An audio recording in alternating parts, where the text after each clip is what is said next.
When Ryan's when it's time to begin, it's on the Rewind to Raw with John Pollock and Wai Ting. The 18 that makes sense of these things we see in the ring every week on TV. It's Rewind to Raw for Monday night. Download it Tuesday morning from the Post Wrestling site. It's Rewind to Raw for Monday night on USA Now on the John and Wai Take the mic.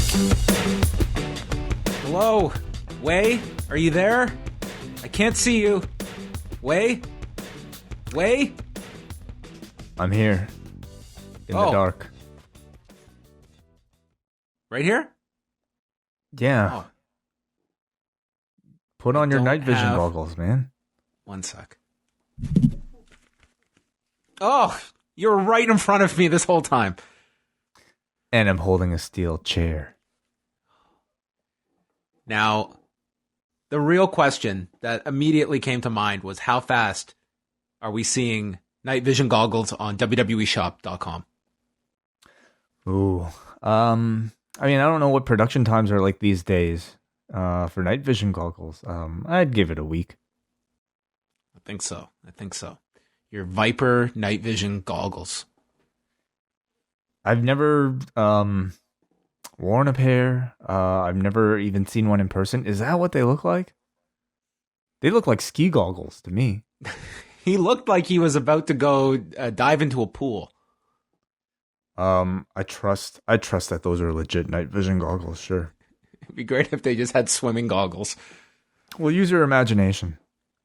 I mean, they're multi-purpose. I'm sure you can get a lot of utilization out of them. All I will say is that this does not build to a Hell in a Cell match. What this builds to is a blindfold match. They've got to give up their vision for this next match. That's what it has to be. I feel like we've had plenty of those over the summer. You can throw Ray into it, Aleister Black. Well, sight has been the prevailing sense that has been trivialized this year, that it's been jeopardized among so many performers. I mean, that could be Survivor Series. It's like the blind leading the blind. That could be the tagline for Survivor Series. We could have Ray. We can have Aleister Black, Randy Orton. I think you say that for the end of 2020. Wouldn't that make more sense? Perhaps. And then that is your December pay-per-view that you rechristen, throw out TLC. This is not a year for TLC. We close off the year with Hindsight 2020. There you go. That's our pay-per-view. What a way to end off the year. Yeah, I'm looking up night vision goggles. I mean, those are definitely like skiing goggles or something. How much do night vision goggles go for? What are you seeing? Like on Amazon? Yeah. Like what's a good pair? Night vision goggles on Amazon. Like $150. That's not a bad deal, but there is like a toy night vision goggle that's like $20 maybe.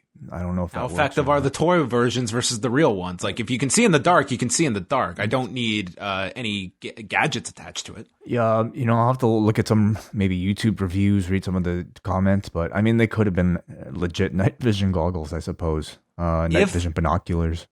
If I got you night vision goggles, say as a Christmas gift, where could you see yourself using night vision goggles in everyday life? Like where would be an example that you would say to yourself, damn, I wish I had those night vision goggles that John got me for Christmas right now? Yeah, hunting? Hunting? You'd go hunting in what? Pitch dark? Potentially, yeah. Where? In the forest. Okay. I don't know. Apparently you've moved further than I thought you did. Well, not me. Okay, I'm saying if you're in the downtown core, you cannot just be brandishing a firearm and shooting at things that you think are animals. In the city, I would say there aren't many purposes for night vision goggles, unless you really wanted to ride your bike. And it was like what's dark. the distance for you to go put your trash out? Like if you forgot to put your trash out and it's 2 a.m, are you walking a bit of a distance or is it very close? It's pretty close. I don't think I would need night vision goggles for that. It would just be a hassle putting them on to walk that distance. But if somebody had a large lot, maybe potentially, I'd imagine it's I don't know, maybe more of an sort of a rural tool. See, there's nothing more that I would not want than undue attention. And I feel if I went out in the dark with those on, inevitably somebody would spot me and say, "Are you wearing night vision goggles?" And thus a conversation has begun that I am roped into. But how would they see you unless they were also wearing night vision goggles? That's a great point. If I was just out and about in the city, wouldn't really need them. And I guess if it was dark enough, yeah, I would see them. They could not see me. So, you know what? If there were 4 people that cost me a WWE championship and they happened to be playing poker, that would be the plan I would hatch. I will get night vision goggles. Like, what a plan. What a plan to concoct for Randy Orton to come up with that as like, he did not go and buy a firearm. He did not just run in with like weapons and throw them at these people. He was going to take them out with a chair after disguising himself as a janitor for 3 hours, with the payoff being, I'm going to turn the lights off and then attack each member with a chair, knowing that none of them are going to be able to find me in this tiny circumference of a room. That's a hell of a plan that he hatched tonight. Well, it worked, didn't it? It clearly did, yes. It worked perfectly. This pointless game of poker that was going nowhere all night. What a payoff it was. What do you mean? I'm sure some money was exchanged. I'm sure some money was lost. Fortunes were gambled. I don't know how long they shot those poker scenes, but you could tell by take 1, Shawn Michaels was ready to get out of there. This guy had no desire to be playing poker. Christian was just kind of hanging out there. Yeah, I don't know. I'd have to know how the game was going for him, but it's not fun for everybody. Some people just don't like playing cards. Are you a poker guy? No, not really much of a poker guy. I used to play Brisk. That was my card game of choice. Brisk? What is that? Briscola. Isn't that what Italian game. Isn't that what they did on Being the Elite this week? I knew that there was a Brisk reference coming there. Yeah, very different context. The Brisk game. In fact, when I saw that today, I was expecting him to make a joke about the card game, and instead they went with the iced tea, which would probably be the more relatable Brisk comparison to make.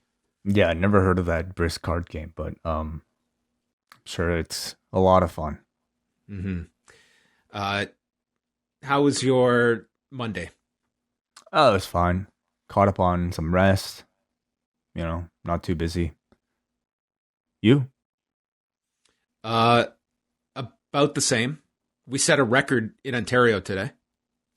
Yeah, we did. 700 new cases. So it's I couldn't believe that we set a new record. Like, all-time COVID cases, like not early spring. No, on September 28th, we set the record in Ontario. It's certainly alarming. The news does also say that it comes from a bit of a backlog, but also increased testing as well, which is more than what we had initially when numbers were at about like these levels. But nonetheless, it's very alarming and, tells us that we are definitely headed in the wrong direction. Yes, that would certainly be the case. And yeah, it's really starting to dawn on me of just what progress has happened. It's more like we've climbed this tiny hill, and then you realize, oh no, that's the mountain we're going up right there. It's like I thought I just climbed the mountain. No, this was just to get you to the starting point. Now the challenge begins. That's what this feels like. Yeah. I mean, it's I'm a little beaten down by this way. I'm not gonna lie. Like, seriously, I understand. Like, it's okay. I'm really, dude. It's starting to really weigh on me. Just the how far this is gonna go. Like, I've gone through spurts where most of the time it's just okay. This is everyday life. But then there's other days where you've just hit a wall with all of this stuff, and it's like you just feel like you're going in circles at a certain point. And it's a combination of just frustration overall and And then you just let certain things, I think, get to you when you see, like, if I have to hear one more anti-mask debate or something like that, like, I swear, I'm just going to lose it. Well, where are you hearing it? I let it in myself, just when you're online and you're just seeing, like, the person that feels they're so unique having to be the contrarian to tell you how the world really works and what the truth is about this virus. I can't even take it anymore.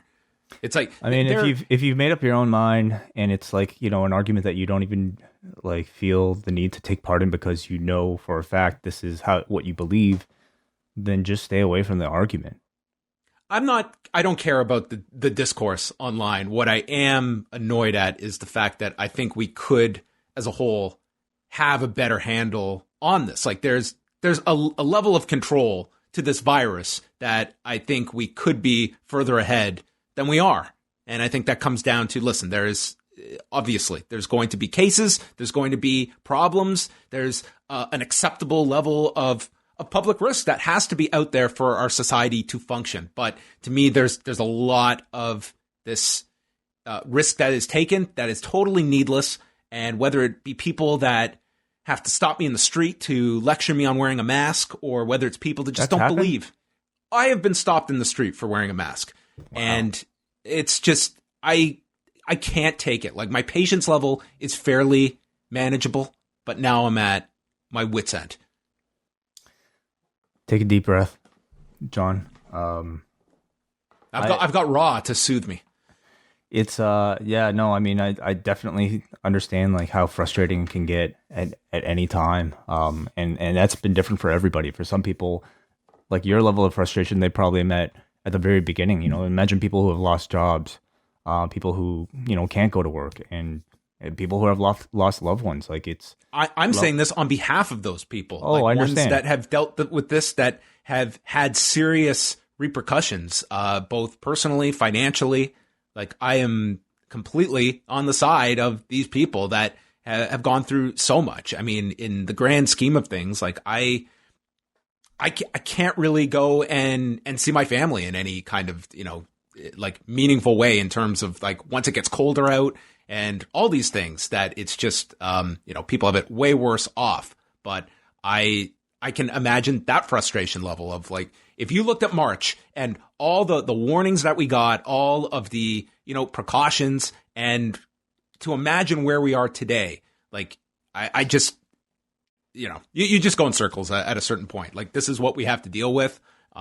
You just hope that there's going to be some light at the end of the tunnel, and it's, I feel we're going backwards. That's what it feels like. Right. Anyway, I don't want to drag on about all of this, but do you want to chat about what is coming up on the site this week? That's a breath of fresh air. Coming up on shows this week. Yeah, G1 coverage continues. We've got 3 straight G1 shows starting tomorrow, on to Wednesday, and on to Thursday. And that, of course, will be for all Patreon members at postwrestlingcafe.com. Also on the Patreon tomorrow, our latest edition of Rewind Away, where I will be joined by Chris from LA and Nate Milton to talk about WCW's Slam Jam Volume 1. This is not a pay-per-view. It is instead a compilation of entrance themes written for WCW by the artist known as Jimmy Papa, I think with some help from Michael Hayes as well. In 1992 at WCW, they released this, and it features a number of classics of that era, such as The Man Called Sting, Mr. Bang Bang, Steinerized, just some classics. So feedback thread is up right now at the forum. You can also just find this album yourself on YouTube by searching WCW Slam Jam. A lot of people leaving feedback already. So evidently it's something that it's a CD that seems to mean a lot to a lot of people. And you're bringing in the heavy artillery to review this one. Yeah, Chris from LA, who is our executive producer, and also Nate Milton. These two, I know, have very fond memories of this particular. I was gonna say CD, but this probably came out on cassette. So I'm really just kind of there to guide their conversation to see what thoughts that they've had growing up with this thing. I look forward to listening to that. Tuesday, I'll do the G1 show with Benno, and then me and Wei, as as Wai mentioned, we'll be back Wednesday and Thursday with the two of us doing those G1 reviews. And just a quick look ahead to this weekend. A few shows coming out on Sunday. We'll have the long and winding Royal Road with WH Park and Hisami on Twitter, who is a great resource. They're going to be doing a comprehensive biography on Mitsuharu Misawa, and I think the show is going to be fantastic to listen and learn about the life and career of Mitsuharu Misawa. That will come out on Sunday on the free feed, and then Sunday night, Braden and Davey will have a NXT TakeOver post show following TakeOver 31. So, barring any electrical outlets, if Retribution strikes down on the BDE. Did you just get the Amber Alert? I just did get an Amber Alert. Yeah, it works. Wow. Anyway, on that note, do check out the entire schedule up at postwrestling.com. And anything else, Tadway? Not so much right now. Yeah, it's always a busy week in the Post Wrestling Cafe. We want to thank everybody who joined us for September. We're rolling over into October next month, and G1 continues as well as a whole bunch of other stuff. So next week we got Rocky 3 coming out. So if you got time, sometime this weekend, watch that. Leave some feedback. Okay, let's go through some of the news items from Monday. This came out that the 5 Retribution members, this was first noted by Dave Meltzer on the Sunday night's main event show, that the Retribution members, some of them were not cleared, and that's why they did not appear on Clash of Champions. And then Monday, Ryan Satin reported that the 5 members have tested negative for COVID-19, but are in quarantine for 2 weeks. We don't know when that quarantine period began, but I've been told earlier in the day that they were not figured into Raw, and tonight you did get representation of them in the sense that they did put a video package together and kind of teased Retribution during the Hurt Business 6-man tag, but no Retribution members physically appearing on the show. And also no PC students, none of like the NXT people, and thus no Raw Underground tonight. So I think that, all of that combined together, you can't really pull off Raw Underground if you're not using the PC people, which is the safe choice to be doing now. So I was told ahead of time, like, Raw Underground will continue, but it's was not used on Monday night.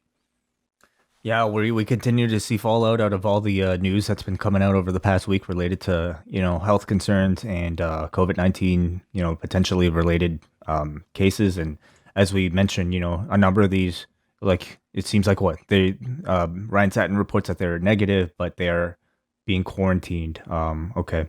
So, yeah, actually, I'm watching Mia Yim on her Twitch stream right now. Yeah, she was doing a Twitch stream right after Raw. So as we speak, going head to head with us. I know. How dare she? Well, she's doing it for charity. So, well, that's good. Watch it.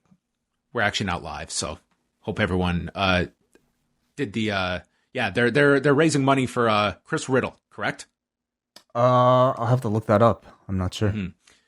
Mm-hmm. Also, speaking of the COVID cases. Nia Jax and Shayna Baszler kind of weighed in on what was said on the WWE broadcast on Sunday on the Clash of Champions show.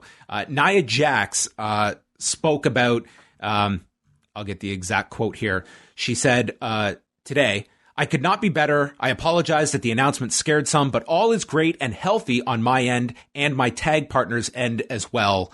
And, she didn't flat out say it, but it sounds like, she does not have COVID. Shayna Baszler outright stated she does not have COVID-19. So in both cases, probably the same deal as, just when it comes to contact tracing, that, people that came into contact, I think WWE is doing the right thing here. It's not like just because you're negative doesn't mean you're free and clear to come on TV. Like, they are quarantining people, and that's what it sounds like the deal is with Nia Jax and Shayna Baszler as they kind of clarified their status on Monday. So again, we don't know when the quarantine began, and I guess that will determine when they're back on TV. I guess you would expect that probably after next Monday's show at some point.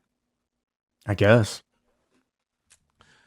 We continue on with SmackDown from Friday night. In the U.S., the show did just over 2.1 million viewers. So it was slightly above the overnight figures that came out over the weekend. 2,110,000, 0.6 rating in the demo. And they were going against the Stanley Cup final game on NBC between Tampa Bay and Dallas, which did just over 2.2 million viewers. They also went against the NBA game. That was pretty big. Did 4.3 million viewers on ESPN. In Canada, SmackDown was the 6th most watched sports broadcast of the night with just under 186,000 viewers.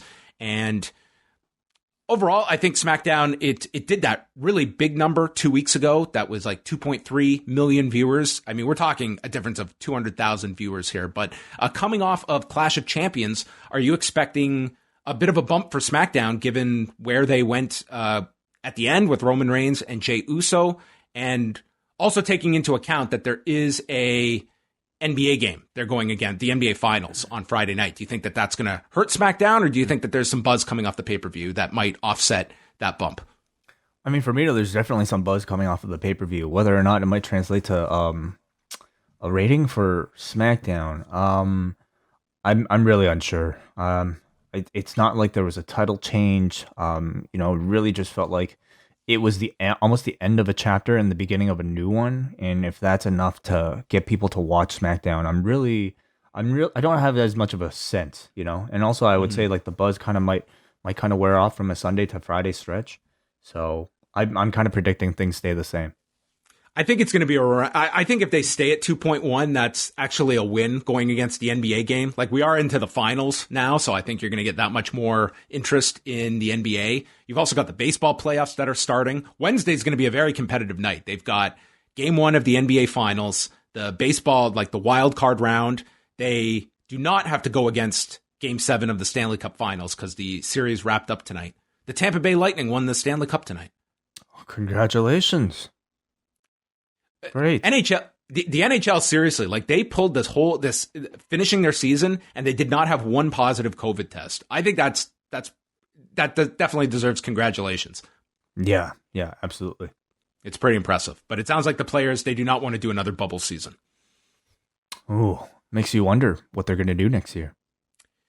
Yeah, and when what the time frame will be like. It seems like that's been, something that they're trying to negotiate when they kick off their next season. But anyway, they got through this one. Rob Van Dam and Katie Forbes have wrapped up with Impact Wrestling. This was reported by PW Insider. Rob Van Dam had not been under a contract for some time. He came in, did a short-term deal, and then has just been working on kind of a just like a short agreement, but wasn't actually under contract. Have you been following Rob Van Dam at all much in Impact? Like, to me, like, he's been doing this character that's almost like he's going through a midlife crisis, and it's not been great. I don't think that this is probably a good time for Impact to kind of move on. I don't think that they were necessarily like keys to their programming at this point. It kind of ran its course, and it's probably a good time to separate. Yeah, I've only been aware by seeing some of the videos virally, and I mean, for a company like Impact, I think anything that might attract any sort of outside attention probably can be perceived as a good thing. But I guess I do wonder, like, how well it translated to a feud that you might have wanted to see with Rob Van Dam in the ring. How did you feel? I mean, they recently just wrapped up this feud with Sami Callihan. I don't know. I didn't think they were doing this new talk show segment with them. I don't know. When I was watching Impact, which I don't watch every single week, it to me was not all that great. Like, I really wasn't into the characters that much, so I didn't. And I mean, it ultimately comes down to, like, how much are you paying a Rob Van Dam? Like, if it's a sizable amount, like, could you just utilize that elsewhere? So I'm curious, like, where could you see a Rob Van Dam fitting in? Is he just going to pick and choose indie dates at this point? Like, do you think this will probably be the end of him regularly with a national company? Like, what indie dates, right? Well, you're right. I mean, when indies restart, I guess would be, I mean, the guy's 49 at this point, I'm guessing.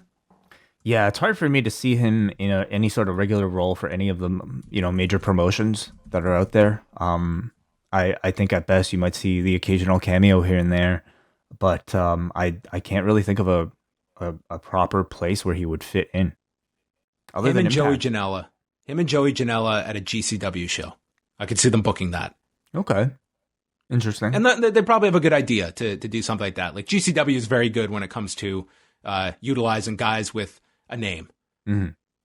So what else do we have here? The G1 on Tuesday at Korakuen Hall. It's the resumption of the B block featuring Tetsuya Naito, Hiroki Goto, Evo versus Toru Yano, Hiroshi Tanahashi versus Juice Robinson, Zack Sabre Jr. against Kenta, and Sonata versus Yoshihashi. Anything that stands out for you, Wei? Are you going to be able to catch this show? Oh yeah. I'll try to catch it at some point. I mean, it's 2 hours, but they're very enjoyable 2 hours. So just to kind of stay up on storyline, of course, and really stay up on the points to see how badly I do in the predictions contest. Of course, I'll be watching, but it'll be the main event that I'll probably looking forward to the most. The rest of the card, I'll have to say, like amongst all the G1 shows, this seems like one of the weaker ones. But I don't discount the idea that somebody could steal the show. I could see Naito beating Goto and Yoshihashi beats Sonata, and then Thursday show, Sonata gets his first win beating Naito. What do you think about that? Yeah, could be. Yeah, sure. So what? He would be 0-3 heading into it? If he lost to Yoshihashi.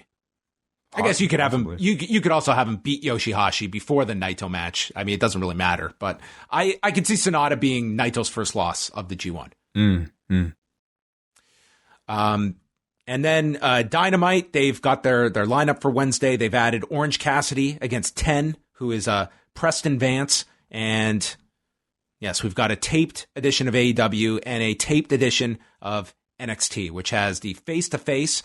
This is going to be tricky because the face-to-face segment is Finn Balor and Kyle O'Reilly, moderated by a man we just saw die tonight, Shawn Michaels. And he's got to be, on Wednesday, he's going to be totally fine.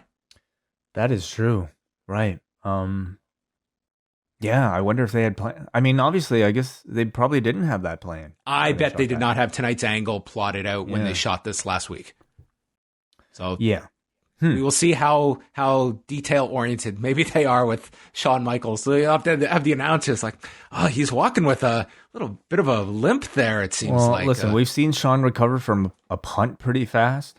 I'm sure he'll be able to recover from this chair shot pretty well. But it really negates tonight's angle. If we just see him 48 hours later, he's going to walk out there with like, I guarantee you, I'm sure he will look completely fine on Wednesday. So definitely we'll probably just ignore it. Yeah, I mean, definitely calls in the question at what point this angle, like what they shot tonight with the Legends and Orton, when that was conceived. They are up against some definitely strange circumstances. NXT also has Damian Priest and Io Shirai against Gargano and Candice LeRae and Shotzi Blackheart against Dakota Kai, and that's our go home show for Takeover on Sunday. But our last news item, Way. Mm-hmm. This is a segment that I have just for you. It's called The Chronicles of McGregor. Oh, boy. All right. Ready for the latest? Yeah, well, of course. First of all, he told Dana White that he broke the man code first because Dana White lied about Conor not wanting to fight. Okay.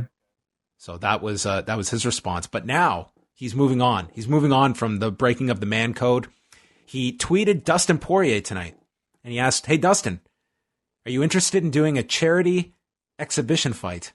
On December 12th in Dublin, I will donate $500,000 to your charity, which is the Good Fight Foundation, which is a charity that Poirier runs." And he just said, "We'll work it out on a pay-per-view or TV deal. Nothing to do with the UFC, no weigh-ins, open weight, unified rules. I'll cover your travel, and we will promote it through McGregor Sports and Entertainment and the Good Fight Foundation." So he has done. There's no way that this is that the UFC is not going to try and put a stop to this. But for the UFC to do that, they will be denying $500,000 to a charity. Oh yeah! What a position Conor McGregor has played. I think he was playing more chess tonight than anybody else. Oh, for sure. So, okay. So legally, would he have any right to do a charity match? I don't think that this is going to fly with the way. Again, Conor may have a very unique contract that since he was able to do the boxing fight, and who knows how many times they've torn up deals and made new ones. So I would imagine if anyone's going to have unique language in their contract, it's Conor, but I cannot fathom that Dustin Poirier and Conor McGregor could just do an exhibition fight outside of the control of the UFC. And if fighters could do this, Randy Couture and Fedor Emelianenko would have found a way to do this in 2007. Like, what qualifies as an exhibition fight? Like unsanctioned. I mean, they would be fighting in Ireland, so I mean, yeah, you would be out of the commission oversight. So, like the Ultimate Fighter fights, those are technically exhibition fights too, right? But they're overseen by the commission in Nevada. Okay, right. Yeah. But they are exhibitions in the sense like they're 2-round fights. They don't go on your permanent record. They're labeled as exhibition bouts. I mean, an exhibition bout largely comes down to like it's an amateur fight, like you don't get paid.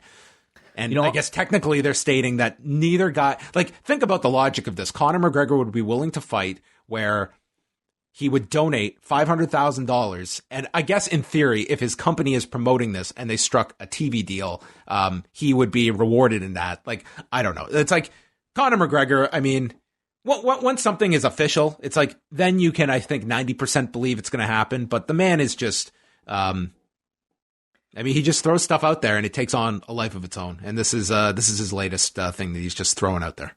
I mean, I think when you throw the idea of a charity, anything out there, you better follow through eventually at some point. It's really tacky to be using that as just like a negotiating ploy to, state you're going to donate this to a charity. Like at the very least of this publicity stunt, it should give more attention to Dustin Poirier's charity that he does a lot of great work for. And this guy better make a donation whether this fight happens or not, because that's really tacky to be using charity for a Twitter back and forth with Dana White to gain leverage. Yeah. So that's the latest on Conor McGregor.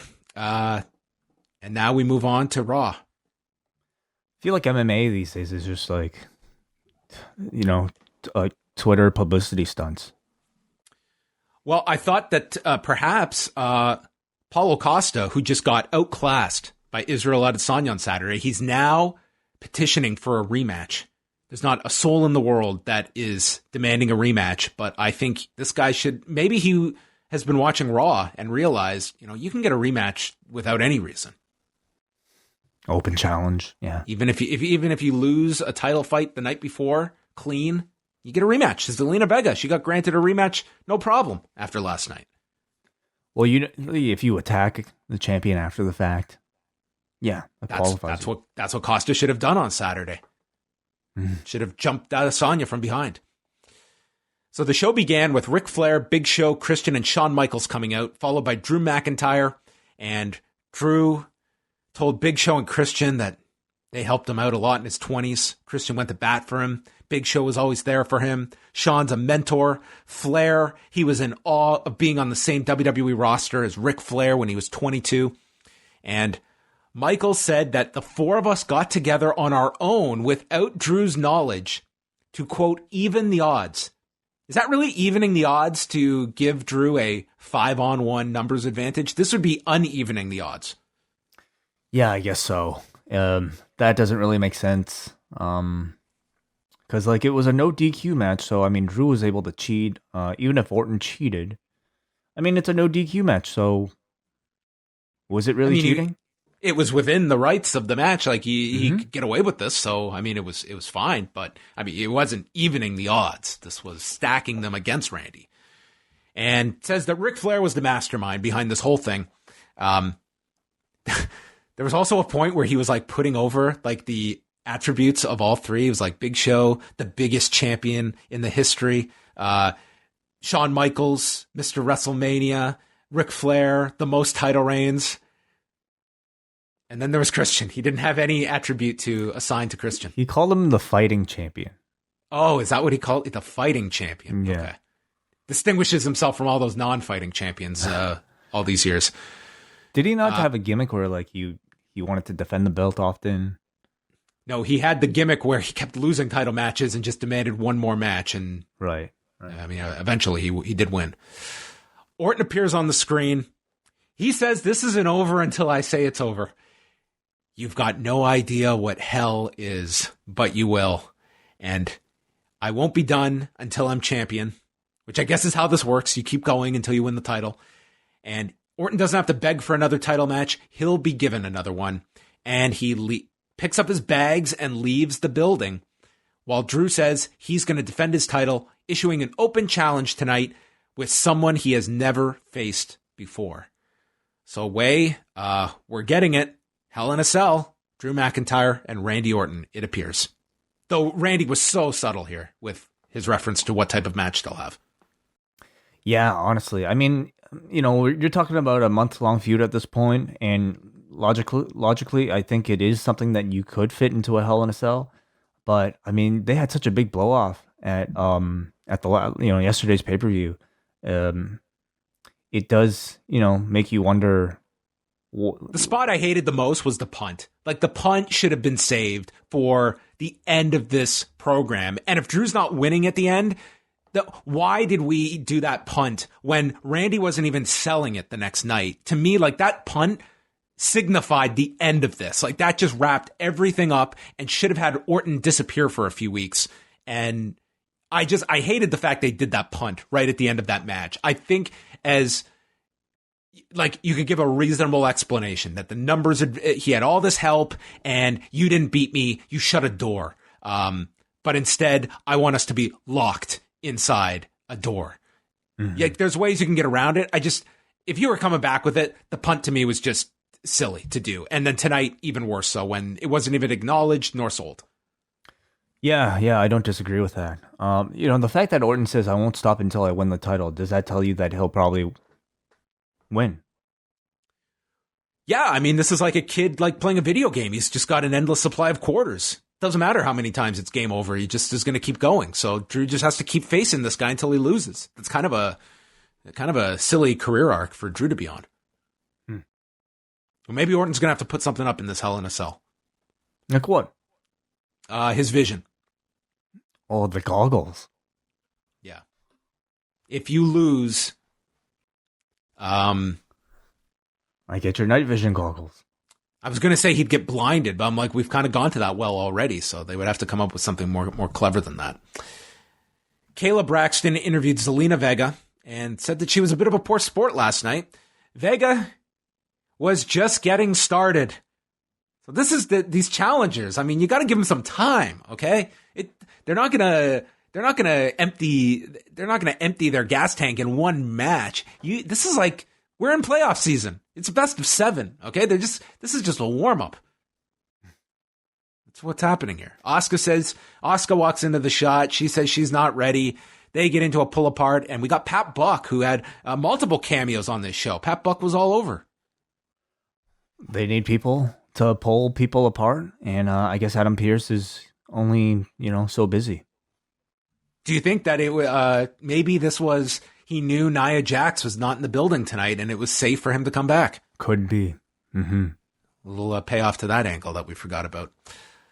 Asuka and Zelina Vega for the second straight night. Asuka goes for the armbar quick, but Vega ties Asuka up with a submission. Then Asuka lifts Vega with a knee to the face and a German. Vega goes for a Kimura, but is suplexed out of it. And then Vega does her European clutch into the Asuka lock. The same finish as last night, but this time Vega has it scouted, gets to the rope immediately, and then hits a backstabber while Asuka's distracted.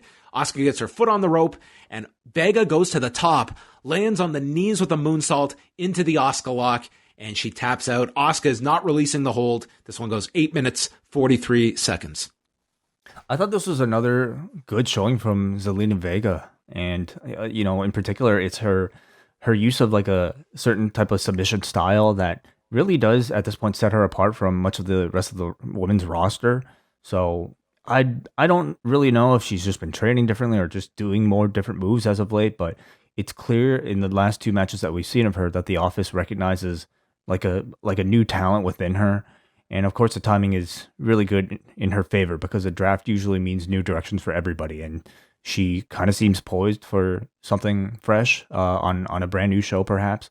So I obviously, the way she became a contender at all could have been handled a whole lot better. But at least in these 2 matches, I feel like she's definitely shown herself to be deserving of a spot.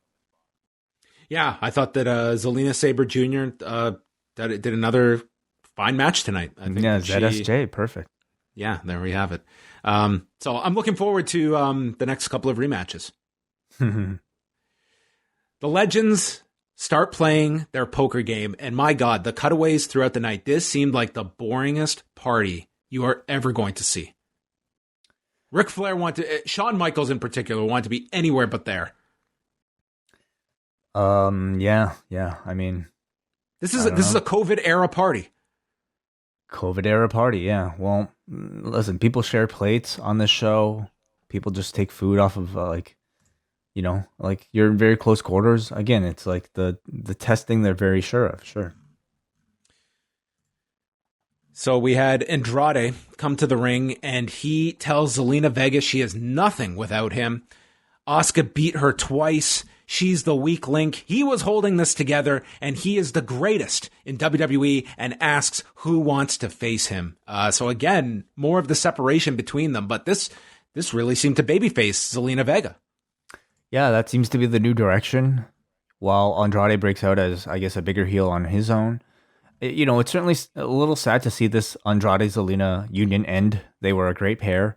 Probably never reached the heights that they could have on the main roster.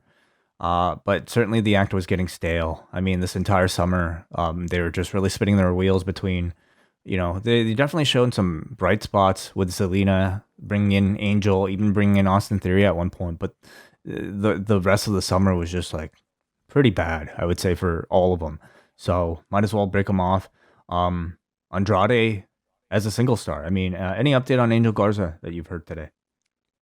I mean, he was getting checked out today, and I mean, I had heard from two people that were of the impression that it wasn't a significant injury, but I don't know for sure if that what that means for what kind of injury it was or how quickly he'll be back. But I think the hope is that it's not too bad. But they didn't really elaborate on tonight's show. They only said lower body injury that he sustained. So hopefully it's not as significant as what was feared when you saw the spot on Sunday night. It definitely makes you wonder if they'll just break them up anyway, at the draft, or if they'll keep them together as a tag team. It kind of feels like they've hit the end point. Like this was I thought a very good promo from Andrade, but then he was just served up here to Keith Lee. But you've kind of, I don't know if they really try and reheat Garza and Andrade up, and maybe you're right. Maybe they just go separate ways. Keith Lee answered the challenge. He hit a big splash and then tossed Andrade, hit him with another avalanche, and then Andrade came off the top. He gets caught, and then Andrade hops down, chop blocks the knee, hits the running double knees into the corner, and then as he's trying to pick up Lee, he's hoisted in the air for the Spirit Bomb, and Lee destroys him. 2 minutes, 51 seconds. On the bright side, I think this is what you should be doing with Keith Lee instead of, he sells for half the match, and I mean, they got to get some like big man spots here, and it was like a dominant win for Keith Lee, but Andrade, I don't know what this means for him. Well, a guy without a tag partner usually means that they're on some sort of jobber duty, just like Eric right now. Or headlining a pay-per-view. It can go both ways. That's true. I mean, does Andrade have any siblings or cousins who are world champions? Not on this roster. No, unfortunately. So I guess Garza's his storyline cousin, but I don't think that's going to unlock his keys to the main event. Are they cousins in storyline? Isn't that how it was explained when he came up? Garza's they were cousins. I forget that. I don't remember that, but I think Carrillo. You could think of Carrillo. Oh, that might be what I'm thinking of. Yeah, but strong little exhibition for Keith Lee here. MVP and Benjamin were shown eating earlier in the day. So this is kind of funny here. They were in catering. This guy sits down on his phone, and I thought this totally baby-faced them at first because this guy was so obnoxious, didn't even acknowledge them. He's on his phone. He's chomping away on his food. So Lashley then comes in and says, "Hey, you're in my seat." So he shifts over. He's still on his phone. And then he's scared off by Lashley. He apologizes. Lashley takes his food and they just laugh at this poor guy. No Cedric Alexander here, nor was he seen throughout the night with the Hurt Business. Mm-hmm. They would say that they said he was off to Hurt Business boot camp? Yes, I guess that's what they're calling it. They're running a boot camp now? I guess so. Wow. Okay. Well, Great. Everything's open in Florida, so I guess they can run a boot camp. Yeah, so bullying this guy, taking his plate from what I would assume would be like a buffet style catering, or maybe not these days. They probably. I hope not. Yeah, I hope they would have individual portions or like one person serving, maybe. So then they replayed the shark killing from last week. R-Truth is seen playing chess, and he's playing against little Jimmy, and he's thinking about challenging Drew McIntyre tonight. A masked ninja appears and hands him a letter in Japanese, but also he had Chris Charlton translate it in a separate letter. And the letter reads that Akira Tozawa was eaten by a shark. And this is from Akira Tozawa, assuming that this is coming from the belly of the shark, that he wrote this in long form. I think he wrote it beforehand, like knowing that before his death. There was a chance he was going to die. Yeah. Yes.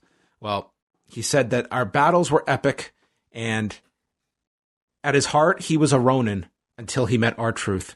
And then the masked ninja opens up a case to reveal Akira Tozawa's black belt. And while R-Truth is taking this black belt, the resurrected Akira Tozawa rolls out from under a table, rolls up R-Truth as Charles Robinson counts 3, and Akira Tozawa wins the 24/7 title. Then the ninja attacks him with the case. It's revealed to be Drew Gulak, who wins the belt. But then Truth uses the briefcase to win it back. And then Tozawa and Gulak are upset at one another. And this is our setup for tonight's triple threat for the 24/7 title. Yeah. He's alive. He's alive. Yeah, that's, I think, the big story coming out of this edition of Raw. His character has perished, but the man is physically alive. And Drew Gulak is now, I guess, officially a part of Raw.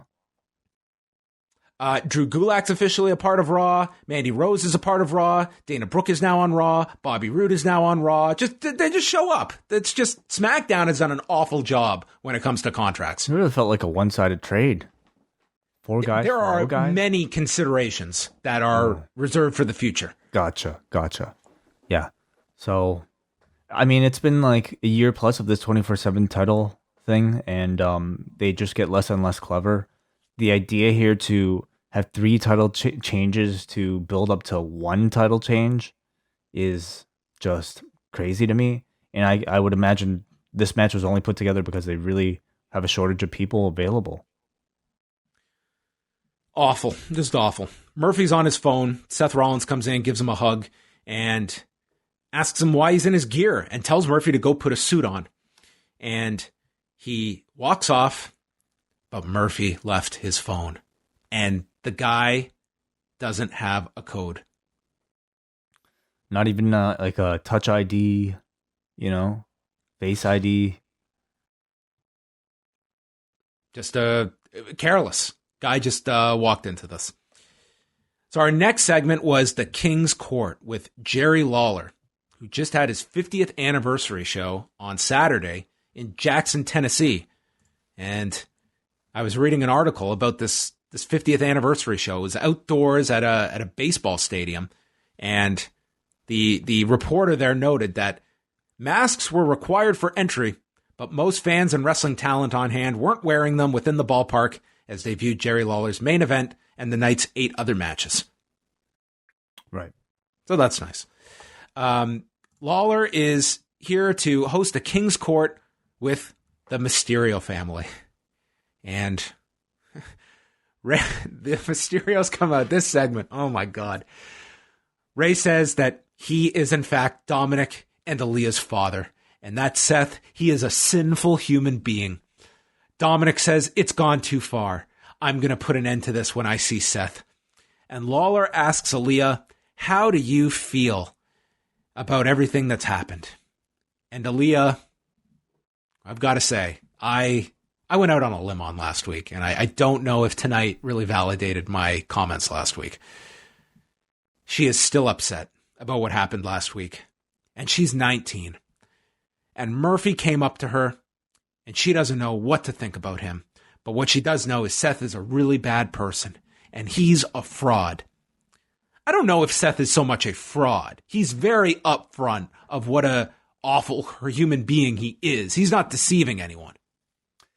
If Murphy turned out to be a scumbag, that would be a fraud that's putting on a front to Aaliyah. But Seth, for all you can say about the man, he is very clear on his motivations and actions. Well, he's a fraud in the sense that I think he believes something that, most people believe to not be true. That he is some sort of savior and that, he's doing all these terrible things for the greater good. Well, Seth appears on screen. He says Aaliyah may not be telling the truth about her feelings for Murphy, and he can prove it because Seth Rollins did something so despicable. He violated the man code, and he released private messages. DMs, yeah. From Murphy. Hey, I just want to apologize. Thank you. I hope you're doing okay. I'm fine. It's just been a lot. I get it. But if you want to talk about it, I'm here. And she ends it by saying, I might just take you up on that offer. BTW, happy birthday. The reaction by the Mysterio family. You would have thought Aaliyah just announced that she had eloped with this guy. They are fuming. They are shaking. Ray is having an out-of-body experience. This was next level. Oh, I love this stuff. Oh my God. Aaliyah says, Murphy's not like Seth. And she gets up and storms off. Ray had an impromptu match with the ring ropes trying to exit the ring as he chased after his daughter with Angie in hand. Murphy goes backstage. He confronts Seth and he's pissed. He grabs Seth, but then out of nowhere comes Dominic, who just attacks Murphy. And then back for another separation is Pat Buck with Jamie Noble, who pull them all apart. And then the highlight of the year, dude, Charles Robinson with a double leg takedown. On who? On Dominic? I think it was on Dominic. Wow. Cool. I don't know if it was Dominic or Murphy, but go back and watch this. This is what Paulo Costa needed to do. Put Israel Adesanya on his back. But anyway, Charles Robinson, don't mess with this guy. I think Roman Reigns, he got lucky on Sunday night, picked the wrong ref, try and shoot on. Oh my God, dude, this acting was just next level. I mean, the addition of Aaliyah Mysterio here really just kind of turned this thing up into the next chapter. And that next chapter happens to be telenovela, soap opera. I couldn't stop laughing throughout this entire thing. I love this soap opera shit. I'm so on board. I need to know what happens next, And I do buy. Okay, listen, if you're going to put yourself in a soap opera mindset, of course you could buy it, okay? Imagine this dude and his disciple tormenting your family for an entire summer, taking your eye out, John. Okay? Like, let's say somebody took out one of your family members' eyes and tried to take your eye out. And then all of a sudden, your sister was starting to wish this guy happy birthday. I would be pretty pissed off, or you should be pretty pissed off, I would think. I mean, Ray conveyed it. Ray's body language spoke volumes, no matter what language you're speaking. Yeah. At the end of all this, I mean, we kind of we were going over last night, your Hell in a Cell possibilities. And I would say that we discount, Ray and Seth, that's a logical ending to this feud is Hell in a Cell if Ray is healthy by that point. True, yeah. But it seems that's the feud that is most ready for it. But I mean, we're looking at, I think Drew and Randy, I think they pretty much revealed their hand tonight with that one. And then you've got Bayley and Sasha that seems to be your quota. But there's also this program that is the one that is most ready for a blow off stipulation match. But I don't think they're going to blow it off. I think they just added several months more to it with this Aaliyah Murphy, well, we got to get to the wedding, right? Romeo Juliet thing. So, I mean, I think they could take this thing at least to the Rumble, and they might even be very ambitious and try to drag it out to Mania. Oh, my goodness. Well, more to come on this. Natalya and Lana are in the ring, and they want Shayna Baszler and Nia Jax stripped of the titles and handed to them. They are celebrities, social media influencers, and they have millions of followers. That's their caveat to be given tag titles. Adam Pearce walks out and tells them that's not how things work. We can't strip them of the belts, but we can make a match with you against the newest members of the women's division on Raw. Please welcome Mandy Rose and Dana Brooke. Yeah, so, I mean, they had announced Mandy coming over as a result of the whole Miz thing. Dana was a surprise. Yeah, and listen, the way they were presented here on Raw tonight, I mean, it feels very abrupt that they were done with this Otis angle. Like, I don't expect that we're getting some long-term payoff to this separation. I think they just plucked these two and threw them on Raw, because that's what it felt like tonight. Like, she was not upset that she's over here. She's not separated from Otis. They did the bare minimum of explaining that the Miz set this up, but she's here on Raw, and we're to forget about that story with Otis. And really, like, anything with her to do with Sonya as well. Like, I would say during her time on SmackDown, I think Mandy has really, she accomplished a great deal. First of all, with the Otis storyline, but then secondly, with the great things she's done with Sonya, and understandably they had to drop that. But I will say, like, coming off, like, the follow-up direction that they have for Mandy Rose coming off of those two, I would say very popular stories, seems to be just another generic role in the Raw tag team division, at least for now. Yeah, it feels completely just like a cold team that's been put together. And yeah, I mean, it's only been 1 week. Like, we don't really have much of a story, but I mean, it's a cold division is what it is.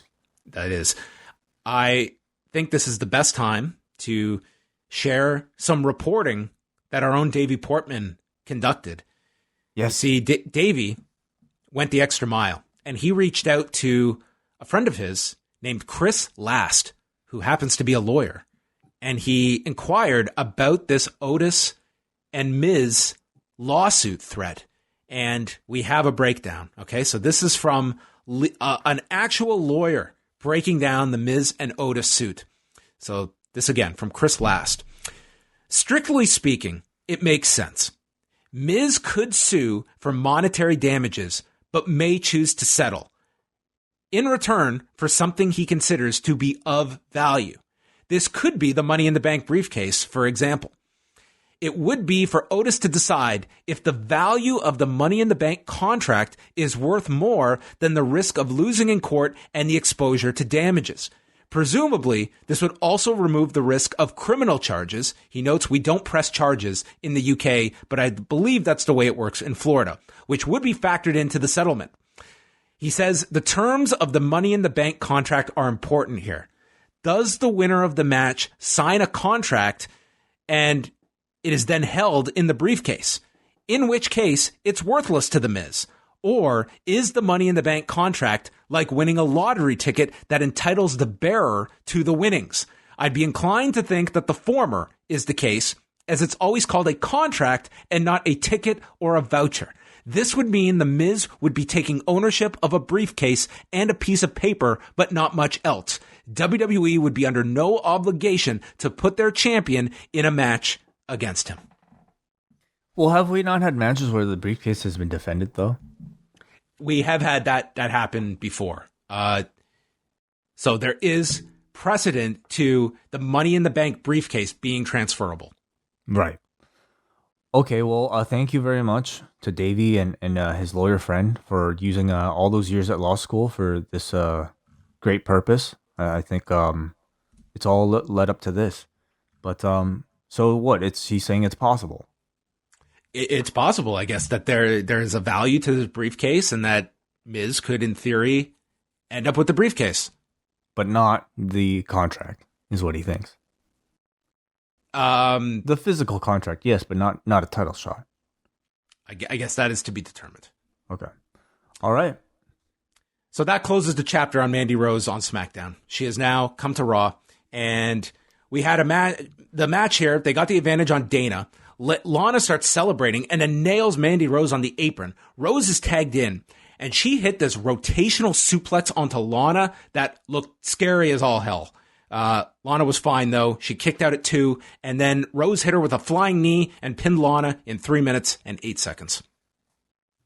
Think about the level you would have expected from the 4. It was a passable match. I think I've definitely seen better from Mandy in particular, but it was a very short match, so not much of an opinion yet. And then we return to the room. Negligence, Kevin. You're a good man, right? At least you claim to be a good man. Good men don't let bad things happen. You thrive in a system where you can manipulate the viewers. It took one sentence to forgive and forget that you betray people that rely on you. He left me to be with your family. Family to Alistair means cruelty from his own father, who Alistair notes was a cruel man. And he asks Kevin if he's talked to his son about betrayal.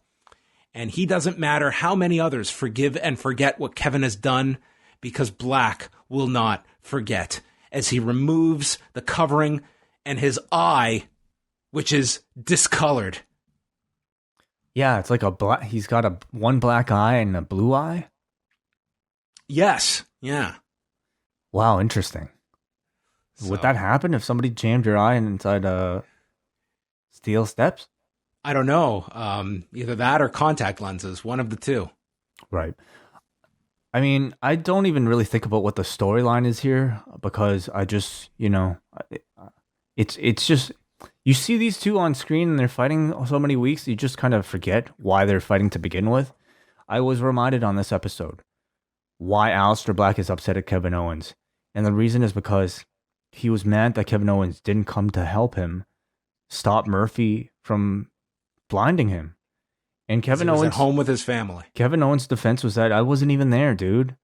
And this apparently was not a good enough excuse for Aleister Black, who, rather than getting revenge on the people who blinded him, decided to spend weeks and weeks vowing to get even with the guy who has a very legitimate reason for not being there to help him. Could you imagine if, like, during this whole outbreak, okay, I head out on a Thursday afternoon and I get mugged, and I call you up and I'm pissed. Be like, dude, we usually did the hangout on Thursday afternoons. Where the fuck were you? At home? Like, what logic? I mean, that's a hell of a stretch to make. Yeah, that's right. You should have been here to protect me. Mm-hmm. Well, anyway, we go back to this poker game. They're playing poker. Street Profits came in. Kevin Owens against Aleister Black. Aleister's got this new theme. We've got a deep voice that says, Aleister Black. And we go into a death metal song. Yeah, he's got a new theme. I mean, I really like the old theme. I don't know if this is an attempt to rebrand him as a heel. I really didn't feel like that was a problem, right? Like, the guy looked cool. He had the creaking coffin thing that apparently he got from The Undertaker because they weren't going to use it for him. And then, like, just a rebrand to him being like a pirate coming out to this new theme song for no reason. Yeah, I just don't know. I just don't know why they decided to change him, because I thought he was already great. Well, Kevin Owens jumps him, and they get sent to the floor, and Black takes over by stomping him, and they're having like a very hard-hitting match. Owens does a swanton off the apron to the floor that sets up the commercial. We come back, they're trading kicks, and then Black hits him with a running PK, and Owens starts coughing uncontrollably. And you hear him say, because the camera's right in his face, my throat. And I went and rewound this, and it looked like this kick caught him high on the chest. And it looked like he was struggling here to continue. You think it was legit? I mean, if not, this guy was selling incredibly, because he was coughing and coughing, and on top of that, the camera went to like a wide angle like way out instead of zooming in on him. So, I mean, it seemed like he was legit trying to regain his breath, or else this was by far the best worker on this show. But if you go and watch this kick, I mean, it looked like it might have caught him right in the throat.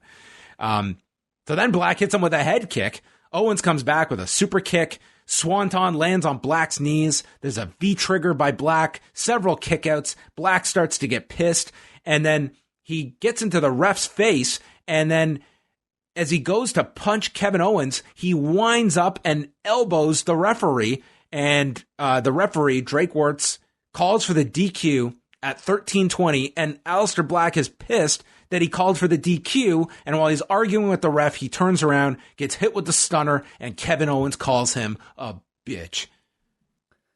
So I guess the feud continues? Yes. It's over when Aleister Black says it's over, and you can't end by a DQ. It seems that, I mean, All Japan went through this, where they were going to recondition the audience to expect clean finishes. The WWE is now going through, we've got to condition the audience we got to bring back more DQs. That seems to be the new thing. Because goddamn are they doing a lot of DQs these days. It's their way of like trying to make you think that you're going to see a substantial match, but without providing any sort of conclusion so that they could do it again. The match itself was good and physical, but man, the finish was lame and the story is so stupid. This was just a bad feud for both guys. I don't think they're advancing at all.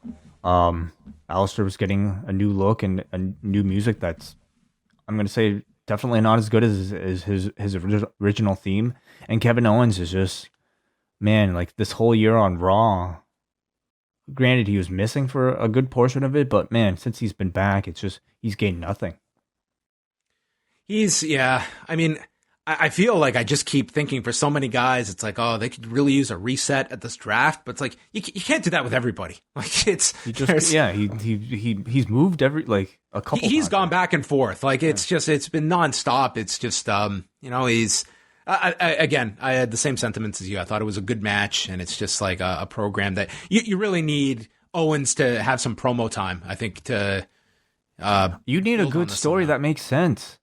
Like this story makes absolutely no sense. Why is Aleister Black mad at Kevin Owens of all people, rather than you've got Kevin Owens and Roman Reigns, who it's like their sin is being home with their family during a pandemic.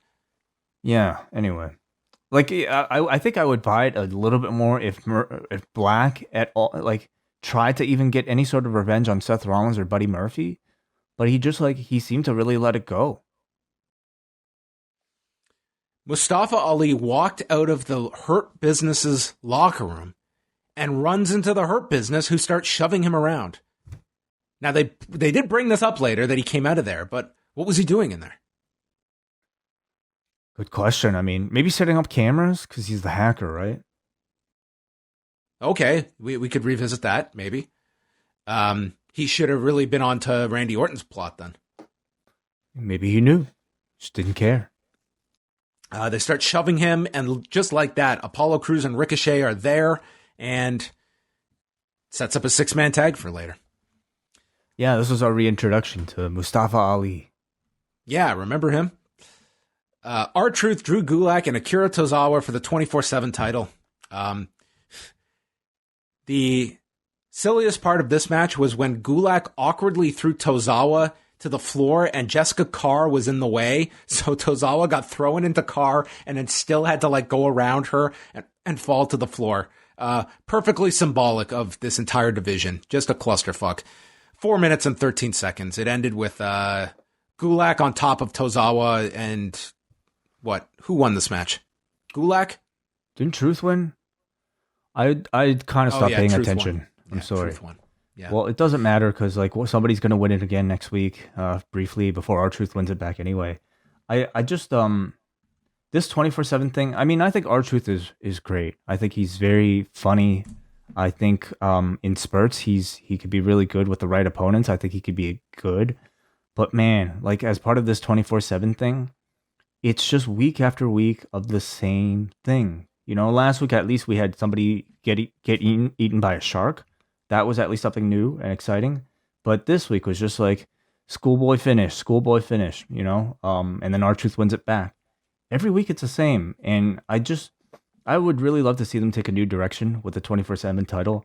It can be something that I think you can use to um display. Don't even say it. No. I mean to display some actual athletic, feats. Like we've seen throughout this pandemic what you can do with wrestling outside of a traditional wrestling ring. So, somebody like a John Morrison holding the 24/7 title, and forget the fact that the 24/7 title at this point is a comedy belt, but just think about like a parkour guy being able to like every single week running away from somebody, displaying his great athletic ability, using the concept of this 24/7 belt that you have to defend in all environments. Like it can actually be something that can be physically, interesting rather than just being something that's used as sort of like just a lame kind of parody of like what, I don't know, kids wrestling would be. Yeah, I don't know if you can. I think this has just gone down such a comedic hole that it's not coming back. And I mean, it just seems like obviously there's proponents that just love these segments because they continue every single week. So there's someone fighting for these. Charlie interviewed Mandy Rose and Dana Brooke. Rose says she's had her ups and downs, but Dana has always been there for her. That's news to me. Dana's always been there for her. I guess she's physically been there for her on SmackDown. Maybe backstage. We don't know what their relationships might be like. Dana calls Mandy Rose an inspiration. She's been knocked down but keeps getting back up. And they're going to be watching when the Riot Squad challenges Nia Jax and Shayna Baszler, and then they're coming for those belts. And they explained it that once Nia Jax and Shayna Baszler are cleared, the Riot Squad will get their title match at a later date. Mm-hmm. Murphy against Dominic Mysterio. Oh, I'm excited to recap this. Dominic charges at Murphy, and Dominic gets tossed over the announcer's desk. There's this right forearm strike by Dominic, and he says, I told you not to mess with my sister. And Dominic is stomping him in the corner, and it's getting dangerous. We're getting into Alexa Bliss territory here, but he doesn't get disqualified. But then Dominic goes to the floor, and he pulls out that kendo stick, and this is too much. Aaliyah runs down. Don't do it. Dominic, get out of here. I've got to handle this. And they start arguing, and it leads to Murphy rolling up Dominic for the pinfall. And then theater begins. Dominic goes to attack with the kendo stick, and Aaliyah starts to plead, No, he's not like Seth. Do you understand what you just did?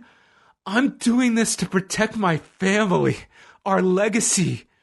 Have you not seen what he has done to our family? Dad is right. You are naive. And she winds up and slaps him, and then she storms off. Mm-hmm. Oh my God, dude. This was amazing. It's great. It's awesome. Dad is right. Yeah. The acting is what I'm here for. I mean, we've seen the wrestling at this point. This was a good match, I do have to say. I thought Dominic displayed some good intensity. You do buy like the idea that he's a man beating up a guy for trying to hit on his younger sister. Sorry, let me change that. You buy that he's beating up a guy who tried to blind you, who's now trying to hit on your younger sister. And I can't wait to see where this goes next. In the back, the Hurt Business are getting ready for their match, and MVP just tosses a water bottle onto the floor, instructing the janitor to pick it up. This is one thing I did like, the fact that this janitor, there was a significance to this random janitor in the back. And MVP was such an asshole here. Like, is there any shittier thing to do than tossing your garbage on the floor for someone to pick up? Like, that is a dirty trait to have. Rude. Yeah. It's awful. Dolph Ziggler is shown with Adam Pearce, and he is informed he is not eligible to face Drew McIntyre because he's had his shot, but Ziggler has an idea for someone else. So Adam Pearce says, well, instead of telling me on national TV in front of this camera, let's go talk privately. So they left. The Hurt Business come out. MVP cuts a promo. He says the definition of insanity is doing the same thing over and over again and expecting a different result, which is the plot for many of these challengers, including Apollo Crews. He says that Alexander had a slip-up last week, and therefore they have sent him to Hurt Business boot camp so that he doesn't make the same mistakes that Apollo Crews continues to make. What an explanation. Creative, I guess. So we had MVP, Shelton Benjamin, and Bobby Lashley. So what? I mean, he wasn't on the show yesterday, right? Cedric Alexander was not on the show yesterday. Right. Okay. Did not see him. Right.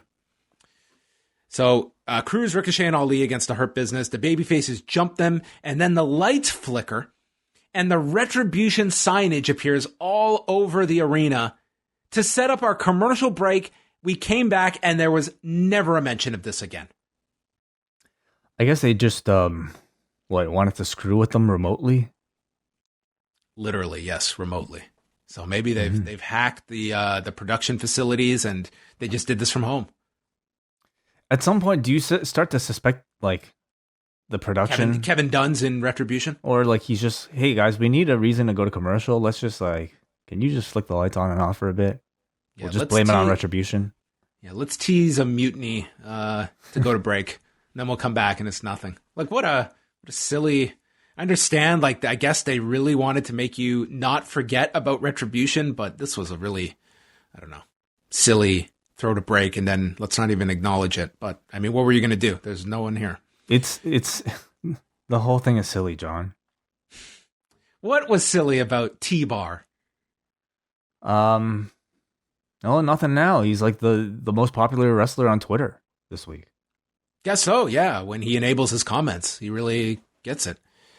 Ali went for a satellite DDT near the end, didn't fully get it on MVP, and then he hits the 450 splash and he pins MVP. I swear to God, it was his last comeback. Like right down to a T, pinning MVP. Yes. What do you mean last comeback? Oh, the last time he came back? Remember when he came back and he pinned MVP? Yeah. I think exactly. MVP was the US champion and then just got beat again. Like it was like exactly the same thing. Yeah, we've definitely seen this story before, and last time with no payoff.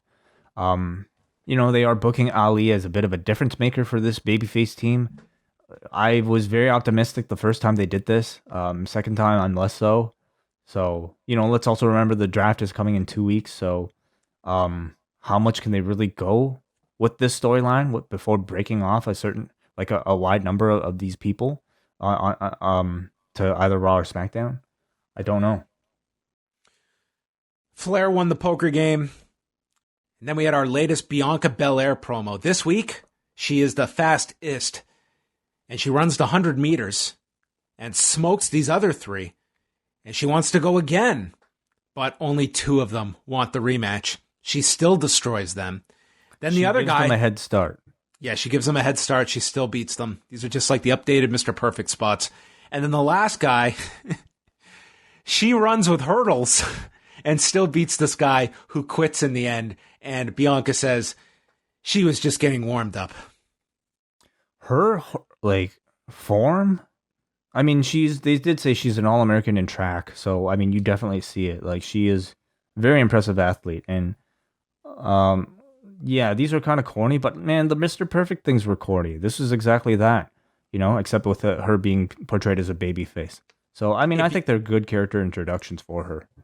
These are fine. It's very funny to look at. A couple of years ago when NXT did their introductory pieces on Bianca Belair, and they just did them like a profile on like ESPN of like this incredible athlete, interviewing her parents, showing highlights of all her sporting accomplishments.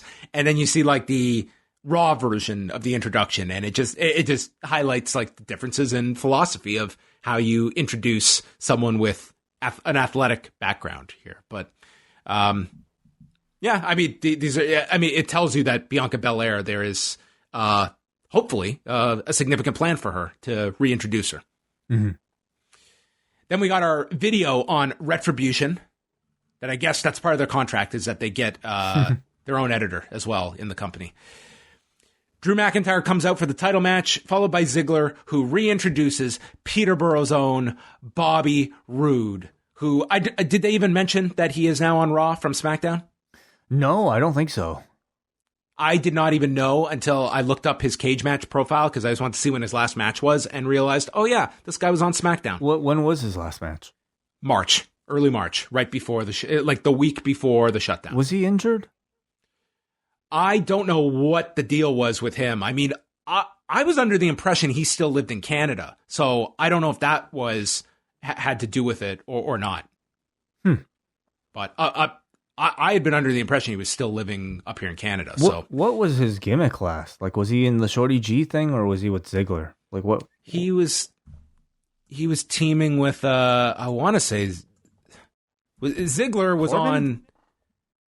Oh, dude, yeah, I think it was Corbin On SmackDown? Let's pull this up. Was Dolph Ziggler on SmackDown? Okay, so his last match was a tag title elimination chamber match. Oh, this was at Elimination Chamber. He was teaming with Ziggler. On SmackDown? Yes. But they were doing he was also doing 6-mans here with Corbin and Sheamus in the weeks before this. So Dolph Ziggler he was on SmackDown. Yeah, as well? Ziggler was on SmackDown too. Remember, he was with Mandy on SmackDown, and then he moved over to Raw. I totally. They were doing the Ziggler Mandy Rose storyline. Right. Okay, you're right. Yeah. And then why did he? And then he just over? one day came over. They just needed him on Raw to feud with Drew. Drew needed an opponent. Gotcha. Okay. But I think this emphasizes, like, we're going into the draft, which is supposed to be, oh my God, this big thing that people are switching brands. It's like, dude, no one can even keep track of where these people are. Yeah. And when someone flips over, no one cares. Like, it's going to have to be the biggest of the big names, and that's about all people will care about. And I think, like, there's literally 4 to 5 people that you would care are moving brands. Mm-hmm. And the rest are just totally interchangeable. If Kevin Owens is on SmackDown in a month, who cares? If Sami Zayn's on Raw, who cares? If AJ Styles is back on Raw, who cares? Right, yeah. And doesn't matter. No real indication about NXT? NXT is not advertised in any of the drafts, so I'm assuming they're not part of this at all. Just like last year. So they had a decent match here. Again, it was Roode's first since March. He got hit with that inverted Alabama slam onto the apron. McIntyre attacks Ziggler, and this allows Roode to attack his left knee, wraps the legs around the post, applies the figure 4. Drew comes back with a Glasgow kiss, then does a kip up after a belly to belly, and his knee gives out.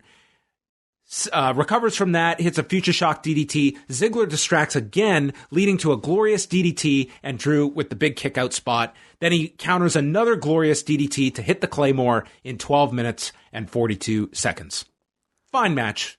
Yeah, I thought it was pretty good. Good selling from Drew. This was for a guy that hasn't worked in like that many months. I mean, it was a fairly seamless return for Bobby Roode. I thought so. I don't know what behind the scenes, like how much they knew going into this and what they had to kind of like put together from scraps. But I would imagine this probably wasn't the show that they were intending on doing. Well, certainly with the absence of Retribution, it wasn't. So, I mean, no Raw Underground to build segments around either. Yeah.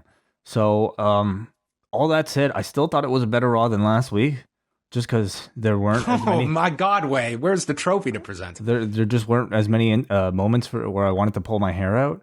So even just a default base level, let's see what you could put together type of Raw was at least better than that. So, it was fine. It was just kind of... Wait, we're not done. Oh, sorry. Yes, sorry. We go backstage, and suddenly, the masked janitor reveals a chair he's got, and he walks up to the Legends Lounge, as it is labeled, and the masked janitor is Randy Orton, who proceeds to put on goggles, walks into the room with the Legends, the lights go off, and it's like shotguns going off, and then, with Samoa Joe's defining call of his career, "Those are night vision goggles!"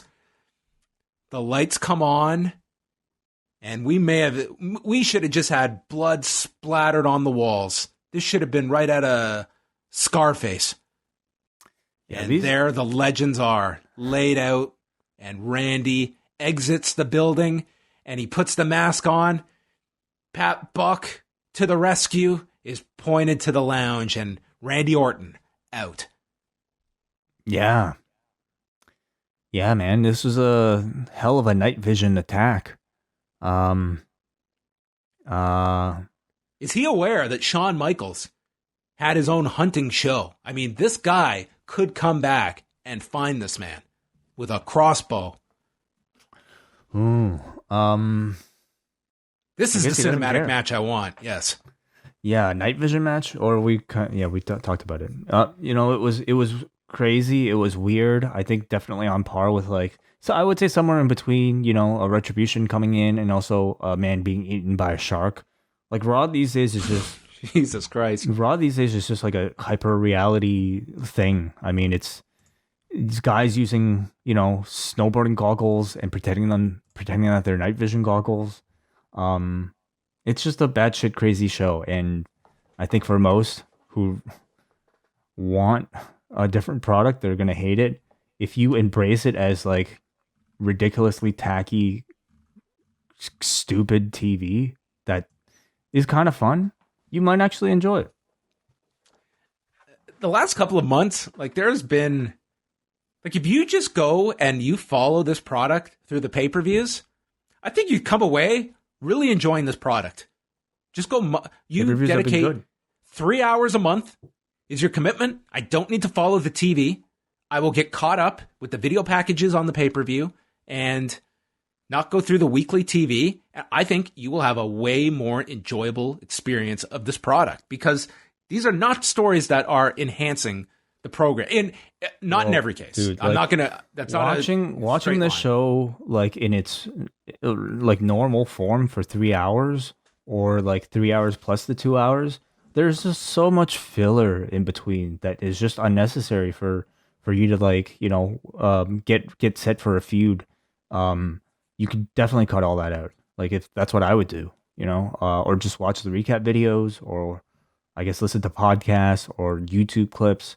And then occasionally when they have batshit crazy segments like this or the Mysterio thing, you can tune in and enjoy those. Tonight's Raw, the forum gave this one a 3.88, which I guess is better than last week's Raw. So you were correct in that sense. Paul from New Jersey. I enjoyed the opening of the show. Zelina Vega's done a good job on her own, and I would like to see more of her in the ring. Glad to see Dana Brooke get some TV time. She was clearly called up way too early, which was 5 years ago, but has very much improved over that time. Board Drew Gulak. Definitely a better show than last week, but still a 5. Wai's Cowboys pull off a dramatic come-from-behind victory on Monday night to remain undefeated at 3-0. What's going on, Wai? Damn, wow. Well, listen, I've been a huge football fan my whole life. I've done all my studying. I know all my touchdowns and sacks. Know all about my the field goal percentages. You clearly put all your energy, took it away from G1 and put it into your NFL team this year. I think I was born for this. Yeah, definitely.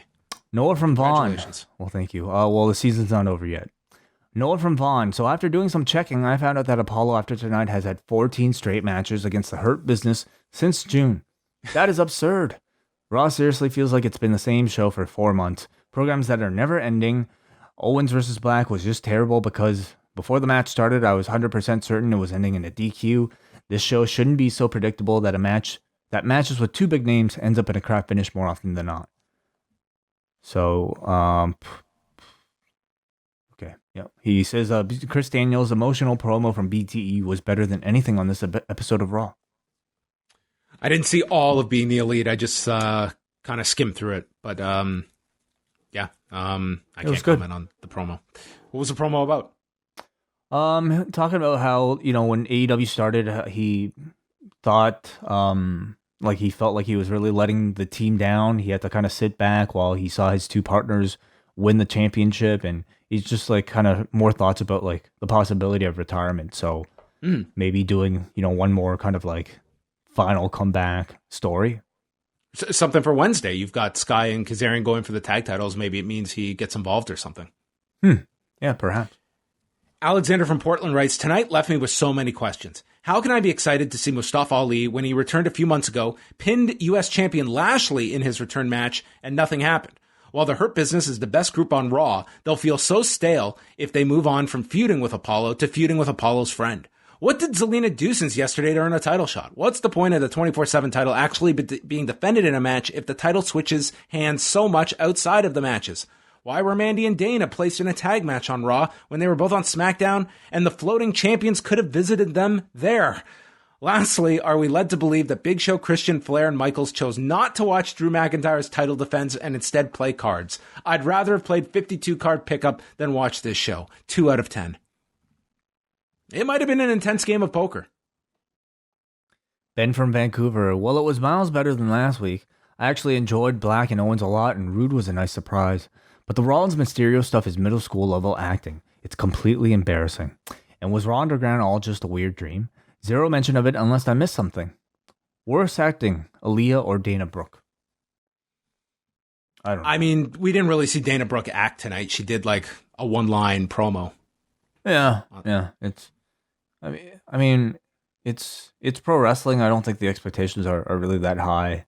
And I don't know. I think for this like Mysterio story, it's like it kind of, it's so ridiculous anyway. Like it's a campy storyline to begin with. It's like camp.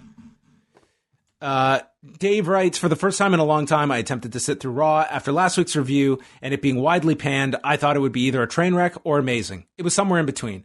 I did enjoy the show as a whole. Some thoughts, Aaliyah needs to take some slapping lessons from Stephanie. Dude with the AEW sign during the 6-man tag. Come on, dude. You signed up for the Thunderdome for that. Same 6-man tag. Did Mustafa Ali just pick up a victory on Raw alongside Ricochet and Apollo Crews? Teaser at the show as to who would challenge Drew was intriguing. I'm a fan of Bobby Roode, but not sure how well it went over with the rest of the audience. Yeah, do you think, do you have a prediction about like the ratings tomorrow? Ooh, I think that they had that big football game tonight. I think that they are going to do, what was the exact number last week? They did 1,668,000 viewers last week. I think they are going to do, I'm going to say right around, I think they're almost going to be even with next week. I think the pay-per-view bump will be, as last week, yes. I think the pay-per-view bump will be negated by the NFL. I think they're going to be right on par with what they did last week. Yeah, I guess I'm just not I wonder if they'll receive any sort of bump from the pay-per-view. You did have some legends to start off the show, if that meant anything. Which is, sometimes it has when they have used that. I mean, they only got that out really late in the day. And then I guess, you had this tease of who was going to show up for the main event, although I don't know how gripping that was as a show long story. Yeah. I would say a bit under last week. All right. Well, thanks everybody for the feedback on the forum. This concludes the show, but tomorrow it's our split. Way is going to be going off with Nate and Chris from LA to review WCW Slam Jam Volume 1, while I'll be paired with Benno as we review the 6th day of the G1 Climax coming up in just a couple of hours at Korakuen Hall, the B Block show. Looking forward to catching up with Benno with his thoughts overall on the G1 and Tuesday show. But fear not, Way and I, like Dolph Ziggler and Bobby Roode, will reunite on Wednesday for the G1 show. We're going to make it up by doing 2 shows together on Wednesday. Are you ready? Oh, I'm ready, yeah. 2 shows on Wednesday, and then up next, of course, also on Wednesday. But as with all the G1 shows, they are all available at postwrestlingcafe.com for all of our patrons. So again, thank you everybody who signed on with us for September. As we head into October, G1 continues and we'll have just as many bonuses. So enjoy. Yes, tons of Patreon shows coming up this week if you look at the schedule. So check out all of that and we'll chat with you on separate shows on Tuesday.